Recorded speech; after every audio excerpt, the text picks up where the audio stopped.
അപ്പോൾ ഒരു യാത്രയിലാണ് ഞങ്ങൾ. ആ യാത്രേൻ്റെ ഇടയിൽ ഞങ്ങളിതാ നല്ലൊരു കാഴ്ച കണ്ടു കേട്ടോ. അപ്പം തന്നെ വണ്ടി നിർത്തി വാങ്ങിച്ചു കേട്ടോ. അപ്പോൾ എനിക്കിതാ കുറേ നാളായിട്ടുള്ള ആഗ്രഹമാണ് ഈ ഒരു യെല്ലോ ഡേറ്റ് കഴിക്കണമെന്നുള്ളത് കേട്ടോ. എനിക്ക് ഭയങ്കര ഇഷ്ടമാണ്. ഈ വർഷത്തെ സീസൺ ഫ്രൂട്ട് ആദ്യമായിട്ടാണ് വാങ്ങിക്കഴിക്കുന്നത്. അപ്പോൾ നമ്മളിതാ റംബൂട്ടാനും വാങ്ങിച്ചു. അപ്പോൾ നമ്മുടെ ദിക്രുവിൻ്റെ ഫേവറേറ്റ് ആണ്.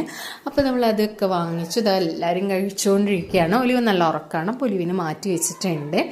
നമ്മൾ വാങ്ങിയത് അപ്പം തന്നെ സ്പോട്ടിൽ തന്നെ ഫിനിഷ് ചെയ്തുകൊണ്ടിരിക്കുകയാണ് കേട്ടോ. അങ്ങനെ തന്നെ ഞങ്ങൾ കഥകളൊക്കെ പറഞ്ഞ് ഇങ്ങനെ കഴിച്ചുകൊണ്ടിരിക്കുകയാണ്. ഇപ്പോൾ ഇതാ വെയിറ്റിംഗ് ആണ്. വിക്രുവിന് ബർഗർ വേണമെന്ന് പറഞ്ഞു. അപ്പോൾ ബർഗർ വാങ്ങാൻ അവർ പോയപ്പോൾ ഞാനും അമ്മയും കൂടി ഇതിങ്ങനെ എടുത്ത് കഴിച്ചുകൊണ്ടിരിക്കുകയാണ് കേട്ടോ. ദിക്രുവിന് വല്ലാതെ ഇഷ്ടമായില്ല. റംബൂട്ടാനാണ് ദിക്രുവിനും ബേബിനും ഇഷ്ടമായത്.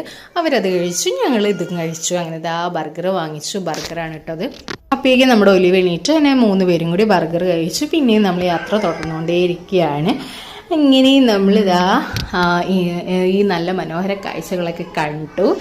പിന്നെ ഇത് നമ്മുടെ ദിക്രു ചായ വേണമെന്ന് പറഞ്ഞിട്ട് നമ്മൾ നല്ല ചൂടൻ ചായയും പിന്നെ പരിപ്പ് വടയും പഴംപൊരിയൊക്കെ വാങ്ങിച്ചു കഴിച്ചു. അത് കഴിഞ്ഞതിന് ശേഷം സൂപ്പർ മാർക്കറ്റിൽ കയറിയിട്ട് സ്നിക്കേഴ്സും ഐസ്ക്രീമും കുറേ ഒലിവ് വന്നിട്ട് ഐസ്ക്രീം എന്ന് പറഞ്ഞുകൊണ്ടിരിക്കുന്നത്. അപ്പോൾ ഐസ്ക്രീമൊക്കെ വാങ്ങിച്ചു, അതൊക്കെ കഴിച്ചു. അപ്പോൾ ഇത്രയുള്ള വീഡിയോ. അത് കഴിഞ്ഞ് വീട്ടിലെത്തിയിട്ട് അതിന് നമ്മൾ ദിവക്കുട്ടിക്കും കൂടി ഓൺലൈനിൽ ഷൂ പർച്ചേസ് ചെയ്തിട്ടുണ്ടായിരുന്നു, ഷോപ്പ് ചെയ്തിട്ടുണ്ടായിരുന്നു കേട്ടോ. അപ്പോൾ ദിക്രാന് സ്കൂളിൽ നിന്ന് കിട്ടിയതാണ്. അപ്പോൾ ഇതാ വേഗം ഫുഡൊക്കെ റെഡിയാക്കി ഞങ്ങൾ ഫുഡൊക്കെ കഴിച്ചു. ഇവർ 2 പേരും കൂടി പ്രാക്ടീസ് ചെയ്തുകൊണ്ടിരിക്കുകയാണ്. ഇപ്പോൾ ഇത്രയുള്ള വീഡിയോ ഇഷ്ടമെങ്കിൽ ലൈക്ക് ചെയ്യുക.